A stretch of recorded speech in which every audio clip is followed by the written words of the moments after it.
સુરતમાં વીર નર્મદ દક્ષિણ ગુજરાત યુનિવર્સિટીમાં 6 વિદ્યાર્થીઓ પરીક્ષામાં પાસ થવા માટે ઉત્તરવાહિનીમાં 200 અને 500ની નોટ મૂકી વિનંતી કરી હતી કે પાસ કરી દેજો। આ પ્રકારના કૃત્યને લઈને યુનિવર્સિટીના તંત્ર દ્વારા તાત્કાલિક એક્શન લઈ વિદ્યાર્થીઓના પેપરમાં 0 માર્ક્સ આપી 500 રૂપિયા પેનલ્ટી આપવામાં આવી હતી।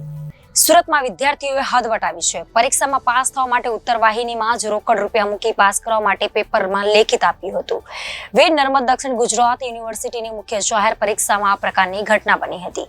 યુનિવર્સિટીના 6 વિદ્યાર્થીઓ ઉત્તરવાહિનીમાં જ 500 અને 200ની નોટ મૂકીને લખ્યું કે સાહેબ ઘણા સમયથી ફેલ થઈ રહ્યો છો, પાસ કરી દેજો। જો કે ઉત્તરવાહિનીમાં નોટ મુકાવનાર વિદ્યાર્થીઓનું પ્રમાણ વધતું દેખાઈ રહ્યું છે, ત્યારે ફરીથી આ ઘટના બનતા સમગ્ર ચિંતાનો વિષય બન્યો છે। ઓક્ટોબર મહિનામાં એટીકેટીની પરીક્ષા લેવામાં આવી હતી, જેમાં 6 વિદ્યાર્થીઓએ ઉત્તરવાહિનીમાં 500 અને 200ની નોટ મૂકી હતી। નોટ મૂકનાર 6 વિદ્યાર્થી સામે કડક કાર્યવાહી કરાઈ હતી અને જે વિષયમાં નોટ નીકળી હતી તેમાં 0 માર્ક્સ આપવાની સાથે 500ની પેનલ્ટી કરાઈ હતી। ઉપરાંત ઉત્તરવાહિનીમાં મૂકેલી 500 અને 200ની નોટો 6 વિદ્યાર્થીને પરત કરાઈ હતી। ઉત્તરવાહિનીમાં ચલણી નોટ મૂકવાનું પ્રમાણ વધતું જોવા મળ્યું છે, જેથી તેના નિયમમાં ફેરફાર કરવાની વિચારણા ચાલી રહી છે। જેમાં નવા નિયમ અનુસાર કોઈ વિદ્યાર્થી ચલણી નોટ ઉત્તરવાહિનીમાં મૂકશે તો પ્રાથમિકતામાં તેનું કાઉન્સેલિંગ કરાશે અને એ કર્યા બાદ પણ ચલણની નોટ મૂકે છે તો પછી તે વિદ્યાર્થીની ફરિયાદ એસીબીમાં કરાશે। એટલું જ નહીં, 2500 પેનલ્ટી બી માંડીને 1 વર્ષ સુધી સસ્પેન્ડ કરવા સુધીનો નિયમ પણ લાવશે।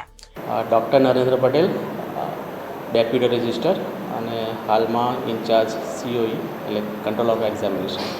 પરીક્ષામાં ઉત્તરવાહિનીમાં ચલણી નોટો મૂકવાનો પોલીસ ઇન્સ્ટિટ્યૂટ સામે આવ્યું છે। 200 અને 500ની નોટો કેટલી રીતની કાર્યવાહી અને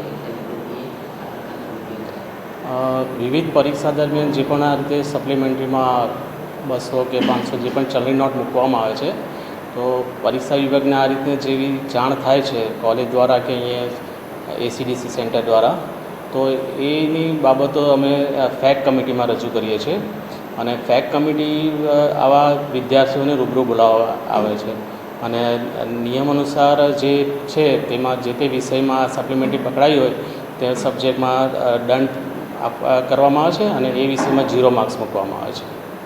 રિપોર્ટર અરવિંદ રાઠોડ, જનાદેશ ન્યૂઝ, સુરત।